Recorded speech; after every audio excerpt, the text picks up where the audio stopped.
तो guys finally मैं आ चुका हूँ जन्नतुल बकी में, जो कि मदीना शरीफ का सबसे बड़ा कब्रिस्तान है। जी ये किन की मज़ार है? हज़रत उस्मान गनी रज़ियल्लाहु अन्हु की मज़ार है जी, जो तीसरे खलीफा राशिदीन। ये देखिए माशाल्लाह, यहाँ पे ये मतलब देख रहा हूँ कंक्रीट भी रखा गई है। यहाँ पे फूल वगैरह नहीं चढ़ाते, यहाँ पे जो है ना अत्तर ये करते हैं। और इसके साथ साथ मैं आपको बताऊंगा कि जन्नतुल बकी में आप लोग कैसे जा सकते हो, और जन्नतुल बकी के अंदर कौन कौन से जो हमारे नबी करीम सल्लल्लाहु अलैहि वसल्लम के जो फैमिली वाले उनकी तुरबत मुबारक मौजूद है। आपको सब कुछ बताऊंगा, जो कि हमारे नबी करीम सल्लल्लाहु अलैहि वसल्लम के प्यारे साहबजादे की भी तुरबत है और हमारे नबी करीम सल्लल्लाहु अलैहि वसल्लम की वाइफ की भी तुरबत है। सब बताऊंगा। तो हमारे प्यारे नबी का गुम्बद शरीफ कितना खूबसूरत मंजर है। अब आप लोगों को मैं लेके चल रहा हूँ जन्नतुल बकी की तरफ, जो कि पास में ही बाजू में ही है। तो पूरा रास्ता आपको बताते हैं कैसे जाना है। हमारे पाकिस्तान से आप माशाल्लाह कहाँ से आए? लाहौर से। माशाल्लाह कैसा लग रहा है ये मंजर? अल्हम्दुलिल्लाह, बहुत शुक्रिया। मतलब ये कि हमारे नबी करीम सल्लल्लाहु अलैहि वसल्लम की बारगाह पे आके नमाज पढ़ना बहुत बड़ी बात हो जाती है हमारी किस्मत में। अल्हम्दुलिल्लाह, बेशक ये बेशक अल्लाह का घर है, हरम शरीफ, और अल्लाह के घर पे तो माशाल्लाह बात ही अलग है। ये हमारे पाकिस्तानी चाचा है। आप इंडिया के? हाँ हम इंडिया से हैं माशाल्लाह। दुआ करें, हम इंडिया में वहाँ से रह क्या। देखिए जन्नतुल बकी में जनाजा जा रहा है। जनाजे की नमाज भी नहीं पढ़ाई जाती।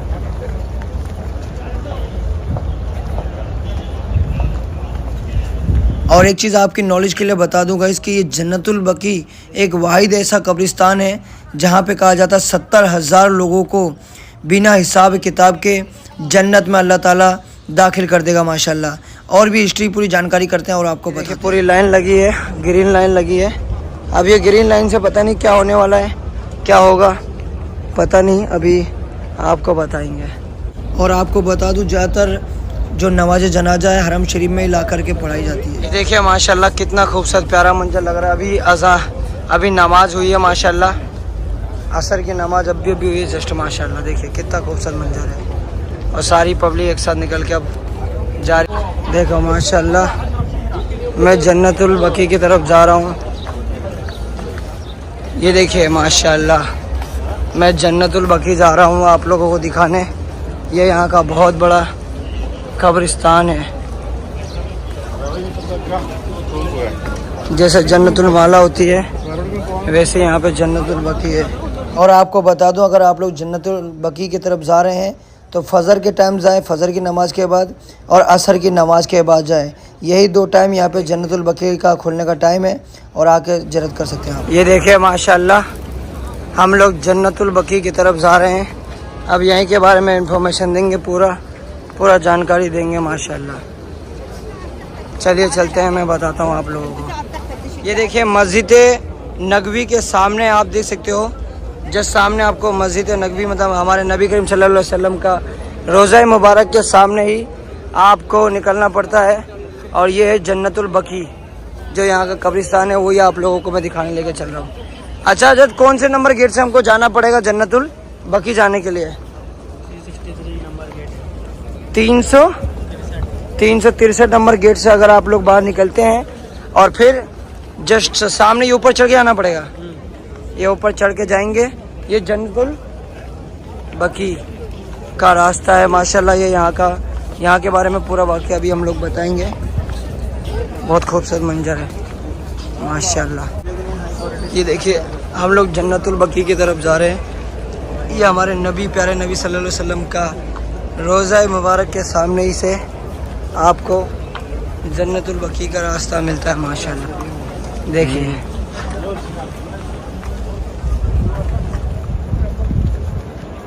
सुभान अल्लाह।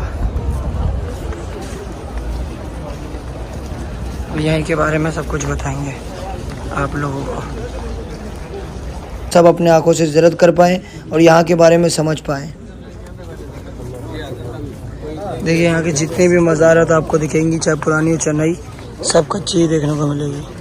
देखिए माशाल्लाह जो भी ज़ायरीन हज उम्रा पे आते हैं तो वो लोग ज़्यादातर हज उम्रा करने के बाद यहाँ मदीना शरीफ की तरफ रुख करते हैं, और मदीना शरीफ आने के बाद जितनी भी यहाँ पे ज़ियारत, जितने भी बड़े बड़े मकानात हैं वहाँ पर जाते हैं और वहाँ के बारे में समझते हैं।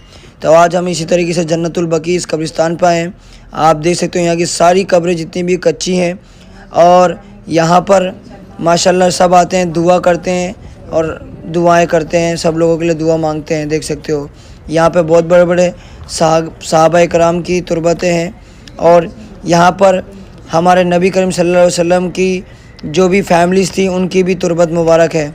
कहा जाता है हमारे नबी करीम सल्लल्लाहु अलैहि वसल्लम के जो साहबजादे थे यानी बेटे थे उनकी भी यहीं पर तुरबत है। वो सब जानकारी अभी देखिए गाइस, यहाँ की जो बिल्डिंग है मैंने बताया सारी एक साइज की हैं, बाकी पूरा शहर आबाद है। यहाँ पर आप देख सकते हो ये पूरा कब्रिस्तान है। देख सकते हो यहाँ पे आम आवाम भी और ख़ास सब सारे लोग दफन होते हैं यहाँ पर। आप देख सकते हो, देखिए कबूतर लोग आए हुए हैं, कबूतर लोगों को भी दाना दे रहे हैं यहाँ पर। अब हम आप लोगों को लेके चलते हैं इस्लाम के जो तीसरे खलीफा हैं उनकी भी तुरबत मुबारक दिखाते हैं। आप यहाँ पर देख सकते हो कब्रिस्तान के अंदर ही यहाँ पे बड़े बड़े बोर्ड लगाए गए हैं। इसमें बांग्लादेशी भाषा, इंग्लिश भाषा, अरबी भाषा, उर्दू भाषा सब में लिखा हुआ है। आप पढ़ सकते हो और पढ़ के यहाँ की नॉलेज पूरी जानकारी ले सकते हैं आप आकर के यहाँ पे। ये देखिए माशाल्लाह यहाँ पे सबसे ज़्यादा क्राउड आके जमा हुआ है जी। ये किन की मज़ार है? हज़रत उस्मान गनी रज़ियल्लाहु अन्हु मज़ार जी, जो तीसरे खलीफा राशिदीन में से थे जी, उनका मज़ार है, जन्नतुल बकी जो है जी।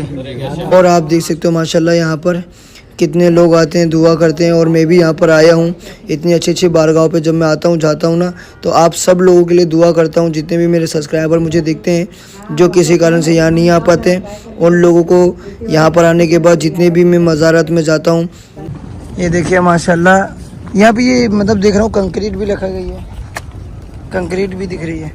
वो ऐसे ही रखते हैं कंक्रीट। अच्छा, जो अभी नई मज़ार पक्की बनती है मतलब बनती है उनमें कंक्रीट रख देते हैं ताकि ये पूरा सही से मतलब धूल उड़े नहीं इसकी। अच्छा अच्छा अच्छा, देखिए माशाल्लाह। तो यहाँ पे फूल वगैरह नहीं चढ़ाते, यहाँ पे जो है ना अत्तर ये करते हैं, अत्तर पेश करते हैं। ओनली फॉर इतर पेश करते हैं, फूल वगैरह का नहीं है यहाँ पे फूल यहाँ पे है ही नहीं तो कहाँ से लाएंगे, अच्छा अच्छा अच्छा, इसलिए जो है अत्तर पेश करते हैं लोग। अच्छा अच्छा अच्छा। तो खाला मैं आपसे जानना चाहता हूँ कि यहाँ पे जो जन्नतुल बकी के अंदर कौन कौन सी तुरबत मुबारक मौजूद है और कौन कौन से सहाबा इकराम की यहाँ पे तुरबत है, जी बताइए। जन्नतुल बकी में हज़रत फ़ातिमा रज़ियल्लाहु तआला अन्हा की तुरबत है और उसी जन्नतुल बकी में इमाम हसन रज़ियल्लाहु तआला अन्हु है। उसी जन्नतुल बकी में इब्राहीम रज़ियल्लाहु तआला अन्हु है और उसी जन्नतुल बकी में माँ आयशा रज़ियल्लाहु अन्हा और उसी जन्नतुल बकी में दाई हलीमा रज़ियल्लाहु अन्हा मौजूद है।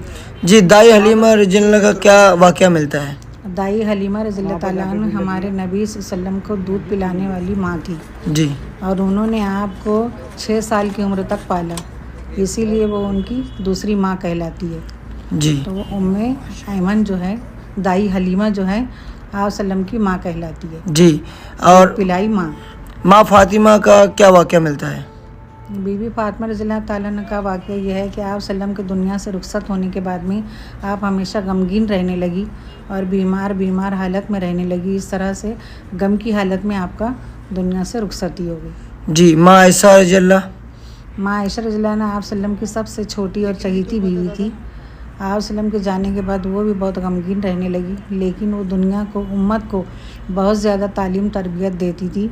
आपको 6000 हदीसें याद थी जो हम तक पहुंचाने की कोशिश की गई, माशाल्लाह, है ना। यहाँ पे मौजूद है, जी बताइए। जन्नतुल बकी में जब आप एंट्री करोगे तो आप सल्लम की तमाम रिश्तेदार जो हैं उनकी पूरी फैमिली यहाँ पर मदफून है। इसमें आपकी फुप्पी वगैरह भी हैं, बेटियाँ हैं, आपके नवासे हैं, तकरीबन आपकी पूरे रिश्तेदार यहीं पर मदफून हैं। देखिए मैंने जानकारी दे दी है, तो गाइस यही कहूँगा कि प्लीज़ चैनल पर नया तो सब्सक्राइब कर लेना, क्योंकि मैं देखता हूँ आप वीडियो तो पूरा देखते हो पर चैनल को सब्सक्राइब नहीं करते हो, तो चैनल को सब्सक्राइब कर लेना, वीडियो को ज़्यादा ज़्यादा शेयर करना। और अब मैं जा रहा हूँ दुआ पढ़ने, तो आप लोगों के लिए भी दुआ करता हूँ माशाल्लाह और करता रहूँगा। तो मिलते हैं नेक्स्ट वीडियो में, बाय, अल्लाह हाफिज़, किसी नए वीडियो के साथ में।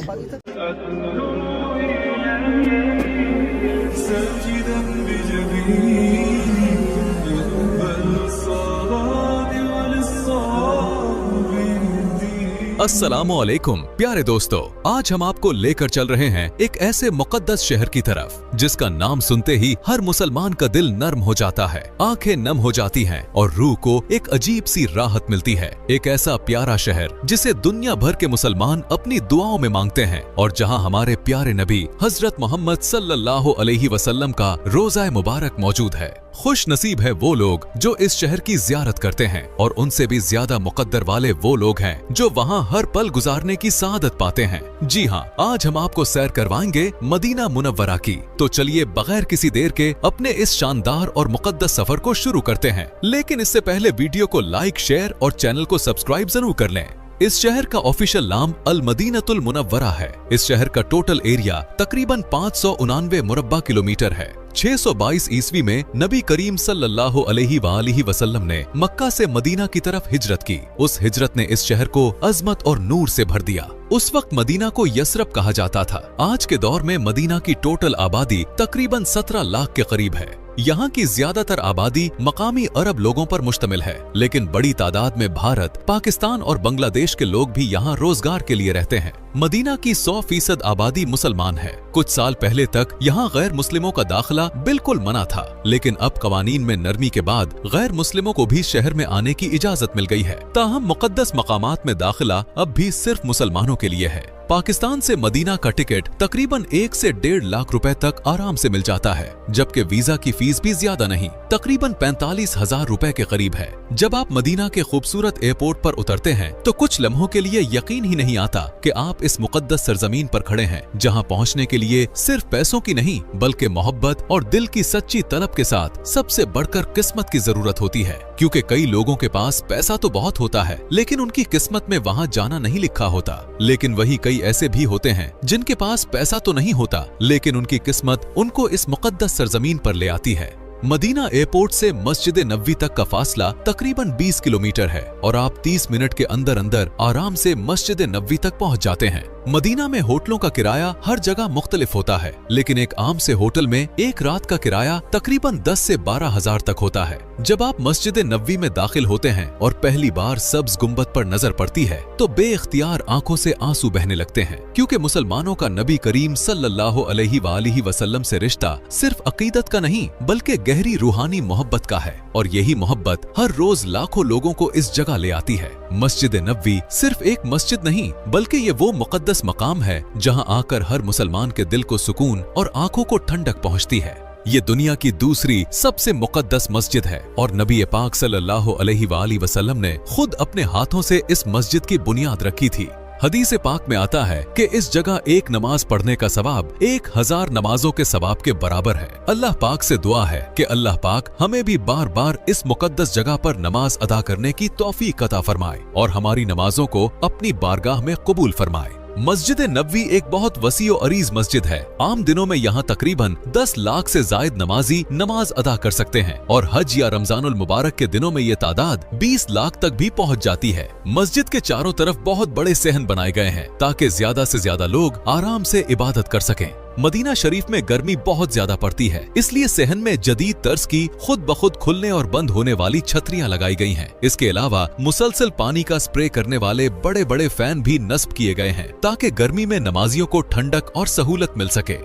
मस्जिद के अंदर सफाई का सिस्टम दुनिया में सबसे बेहतरीन माना जाता है। खुशबुएं लगाई जाती हैं और हर टाइम हॉल के अंदर ठंडक का एक खास इंतजाम होता है। मस्जिद के अंदर और बाहर सिक्योरिटी भी बहुत सख्त और मुनज्जम है ताकि हर आने वाले जायर पूरे सुकून से इबादत कर सके। मस्जिद नबवी में दाखिल होने के लिए मर्द हजरात अक्सर बाबुल इस्लाम से अंदर आते हैं। जैसे ही दरवाजे से कदम अंदर पड़ता है दिल भर आता है और आंखें नम हो जाती हैं, क्योंकि इंसान समझ जाता है कि वो दुनिया के सबसे अदब वाले मकाम में दाखिल हो चुका है। ये दरवाजा मस्जिद नबवी का सबसे कदीम दरवाजा है और इसे गेट नंबर 1 भी कहा जाता है। अंदर जाते ही सबसे पहले इंसान अपने दिल की सारी मोहब्बत समेटकर नबी करीम सल्लल्लाहु अलैहि वसल्लम के रोज़ा मुबारक की तरफ बढ़ते हैं। करोड़ों मुसलमान यहाँ आकर दुरूद व सलाम पढ़ते हैं। सबसे पहले सरकार दो आलम सल्लल्लाहु अलैहि वसल्लम के रोजे पर दुरूद सलाम पेश किया जाता है। फिर थोड़ा आगे चलें तो हजरत अबू बकर सिद्दीक रजी अल्लाह ताला अन्हो का रोजा मुबारक है जिस पर सलाम किया जाता है, और फिर आगे बढ़कर हजरत उमर फारूक रजी अल्लाह ताला अन्हो के रोजे पर सलाम पेश किया जाता है। इस लम्हे इंसान की कैफियत बहुत बदल जाती है, दिल में सुकून, जबान पर दुरूद और आंखों में नरमी। प्यारे दोस्तों, रोज़ा रसूल सल्लल्लाहु अलैहि वसल्लम पर हाजिरी एक ऐसी सादत है जिसकी मिसाल दुनिया में कहीं नहीं मिलती। ये वो जगह है जहाँ फरिश्ते भी अदब से अपने पर झुका लेते हैं। मगर इसी मुकद्दस मकाम के कुछ आदाब हैं और कुछ ऐसी हरकतें भी देखने में आती हैं जो नहीं करनी चाहिए। यहाँ बुलंद आवाज से बात करना, मोबाइल से वीडियो बनाना या सेल्फियां लेना हरगिज मुनासिब नहीं होता, क्योंकि ये जगह अदब और एहतराम का सबसे आला मकाम है। जायरीन को चाहिए कि निहायत सुकून, आजिज़ी और अदब के साथ सलाम पेश करें, किसी को तकलीफ ना दें और दिल ही दिल में दुरूद शरीफ पढ़ते हुए आहिस्ता आहिस्ता कदम बढ़ाएं। याद रखें, इस मकाम पर असल कबूलियत लफ्जों में नहीं बल्कि दिल के एहतराम, आंखों के अदब और कदमों की खामोशी में छुपी होती है। यहाँ एक लम्हे का अदब भी पूरी जिंदगी की कमाई बन जाता है और यहाँ एक लम्हे की बेअदबी भी वबाल बन सकती है। प्यारे दोस्तों, मस्जिद नबवी का ये मुबारक हिस्सा वही है जो नबी करीम सल्लल्लाहु अलैहि वसल्लम के जमाने में पहली बार तामीर हुआ था। इस तामीर में हमारे प्यारे नबी सल्लल्लाहु अलैहि वसल्लम ने खुद अपने दस्ते मुबारक से हिस्सा लिया था। आज यही पुराना हिस्सा मस्जिद नबवी का सबसे कीमती और मुकद्दस मकाम माना जाता है। मस्जिद नबवी की सबसे मशहूर पहचान और अलामत है सब्ज गुंबद। ये गुंबद आज हर मुसलमान के लिए मोहब्बत और सुकून की अलामत है। मगर क्या आप जानते हैं कि ये गुंबद हमेशा सब्ज नहीं था, बल्कि तारीखी हवालों के मुताबिक सबसे पहले ये गुंबद सफेद रंग का था। बाद में कुछ अरसे के लिए जामनी रंग के साथ रंगा गया। फिर 1837 में इसे सब्ज रंग देकर मौजूदा शक्ल में ढाल दिया गया। तब से ये सब्ज रंग मस्जिद नबवी की पहचान और हर दिल को सुकून देने वाली अलामत बन गया है। मस्जिद नबवी के अंदर टोटल 42 दरवाजे हैं। पहला दरवाजा बाबुल इस्लाम से शुरू होता है और आखिरी दरवाजा जन्नतुल बकी की जानिब गेट नंबर 42 है। ये पूरा निजाम इतना मुनज़्ज़म है कि लाखों लोग भी आसानी से आ जा सकते हैं। मस्जिद नबवी का एक और अहम, बहुत ही खास और बरकतों वाला हिस्सा है रियाजुल जन्ना। नबी करीम सल्लल्लाहु अलैहि वसल्लम के रोज़ा मुबारक से लेकर मिंबर तक का जो इलाका है, इसी हिस्से को रियाजुल जन्ना कहा जाता है। इसी जगह को हदीस के मुताबिक जन्नत का बाग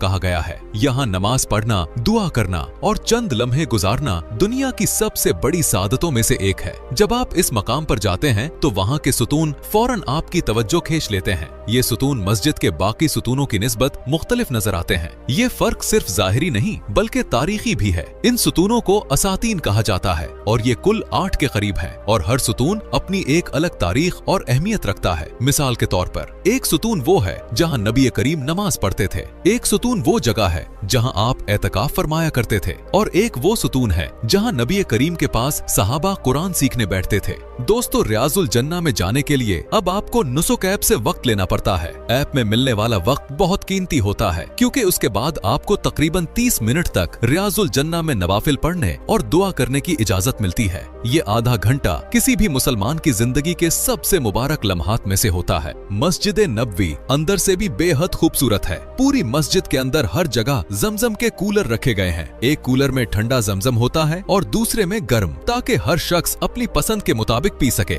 मस्जिद नबवी के कुछ दरवाजे खास तौर पर खवातीन के लिए मखसूस किए गए हैं। मस्जिद के 11 से 17 नंबर और 23 से 31 नंबर तक के दरवाजे खवातीन के लिए हैं। इसलिए अगर आप अपनी फैमिली के साथ मदीना आए तो कोशिश करें कि रिहाइश उन दरवाजों के पास लें ताकि खवातीन के लिए आसानी हो।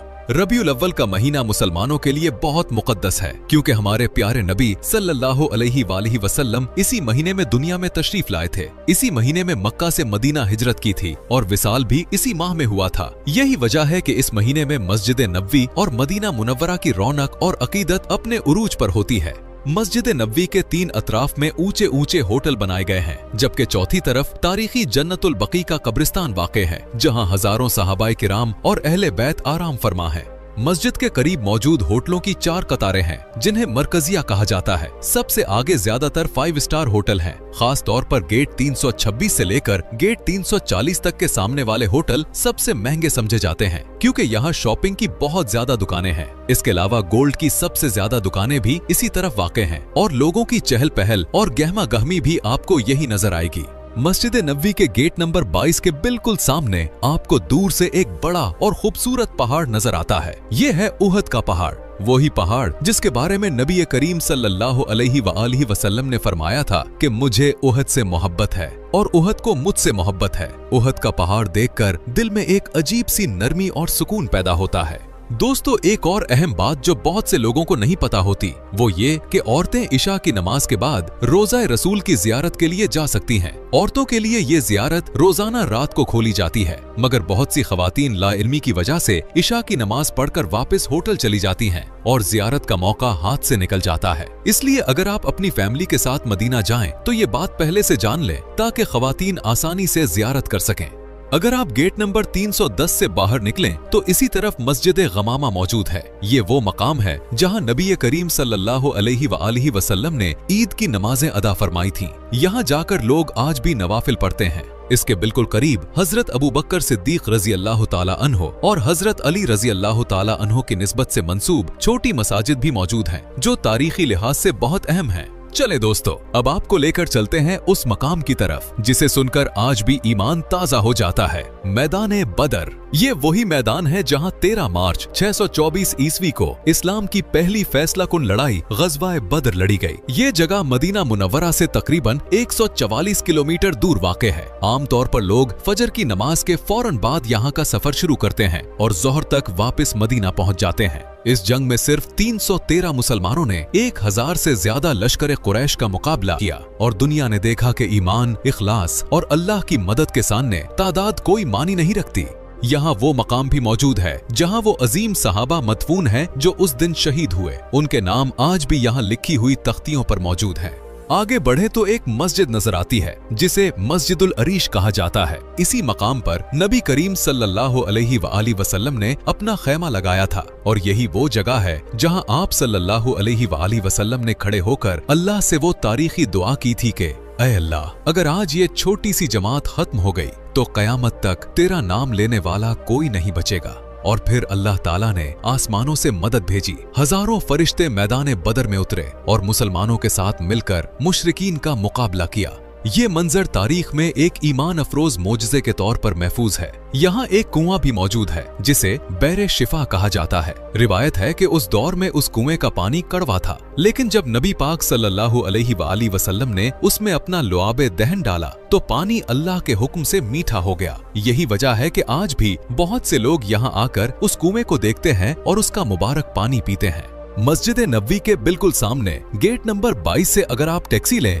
तो वो आपको सीधा उहद के पहाड़ के करीब ले जाएगी। ये वो मकाम है जहां गज़वा उहद का वाकया पेश आया था। यहाँ हमारे प्यारे नबी सल्लल्लाहु अलैहि वसल्लम के बहुत प्यारे और मोहब्बत करने वाले चचा सैयदुश शुहदा हजरत अमीर हमजा रजी अल्लाह ताला अन्हो भी शहीद हुए थे। जंग के दौरान एक दुश्मन औरत हिंद बिनते उतबा जो अबू जहल की बेटी थी, उसने इंतकाम लेने के लिए हजरत हमजा रजी अल्लाह ताला अन्हो का कलेजा अपने मुंह से चबा दिया। इस अमल का मकसद इंतकाम लेना और मुसलमानों के हौसले पस्त करना था, लेकिन बाद में उन्होंने इस्लाम कबूल कर लिया था। यहाँ मौजूद इहाते के अंदर शोहदा की कब्रें भी मौजूद हैं, जो हर आने वाले जायर के दिल को अकीदत अता करती हैं। ये जो छोटी सी पहाड़ी आप देख रहे हैं, इस पहाड़ी के ऊपर तीर अंदाज सहाबा खड़े थे। इस पहाड़ी के पीछे से हजरत खालिद बिन वलीद रजी अल्लाह ताला अन्हो ने अचानक हमला किया और इसके नतीजे में बहुत से तीर अंदाज सहाबा शहीद हो गए। याद रखें, इस वक्त हजरत खालिद बिन वलीद रजी अल्लाह ताला अन्हो अभी मुसलमान नहीं हुए थे,